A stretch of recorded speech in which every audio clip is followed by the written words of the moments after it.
in your law that the testimony of two men is true. So throughout Scripture, from Moses on down to the New Testament, Messiah is spoken of. Okay? On what he will do and what will happen to him. This is Messiah bearing witness of himself, with his Father and the rest of Scripture bearing witness of him also. Okay? Something he would not be able to do unless Scripture bared witness of him. That's why he says, I can't bear witness of myself, but I bear witness of myself because the Father, speaks of me.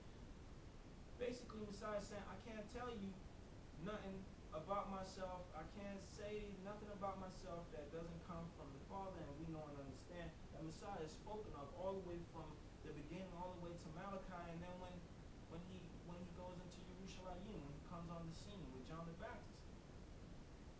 He's not bearing witness of himself. He's all over the place.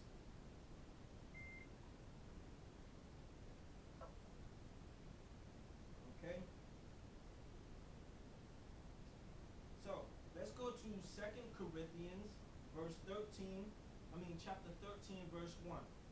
This is the third time I am coming to you. In the mouth of 2 or 3 witnesses shall every word be established. I told you before and foretold you, as if I were present the second time. And being absent now, I write to them which heretofore have sinned, and to all other that if I come again, I will not spare. People, this is extremely suspect. This brother is saying that he's coming, and he was here, and although he's absent, he's coming back. He's basically stating that he's his own witness. This is suspect. When we read this, we may get confused and may have to read it more than once to get a clear understanding of what's being said. What Paul is saying is, this is the third time I'm coming to you.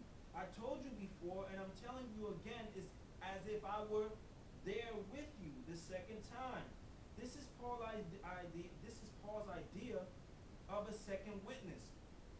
Then he goes further to say that he is writing to the sinner, and when he comes again, he won't spare them. He won't spare them. Okay. Let's see what this word spare means, okay? This word is Strong's Numbers Greek 5339. Alright? And it means to spare, to abstain, to treat leniently. Okay, so I'm not going to treat you leniently when I come back. Okay? I was here, and I'm coming back, and I'm gone, and continue. Paul speaks as if he is the Messiah. Torah bears no witness of him. This brother is nowhere in the Tanakh. Nowhere. Galatians 1:1. Paul, an apostle. This is what Paul writes. Paul, an apostle, not of men, neither by men, but by Yeshua, and Elohim the Father, who raised him from the dead. Okay? So, we must ask questions, so y'all may answer, thus far receiving a greater understanding. So let us ask this question. Why is Paul telling us he is an apostle by Yeshua and the Father and not by men? Why is he saying not by men, but by Yeshua and the Father that is in heaven? The reason he's telling us this is because Paul understands the passing down of authority. This is why he is compelled to make this statement. But let's ask another question. Why would Messiah put so much time and work into the 12 for 3 years, all the headaches, everything, feeding them, all of that, having them follow him around, Peter acting up, wanting to cut people, all of that? Why would he put up with that? And then get Paul to do the work he commissioned the 12 to do? And we have to ask these type of questions. 5. For I suppose I was not a whit behind the very chiefest apostle. Now let's look up this word, not a whit. Strong's Greek 3367. Nobody, no one, nothing. Okay? For I suppose I was nothing behind the very chiefest apostle. For I suppose I was nothing behind the very chiefest apostle. This is what he says. Right?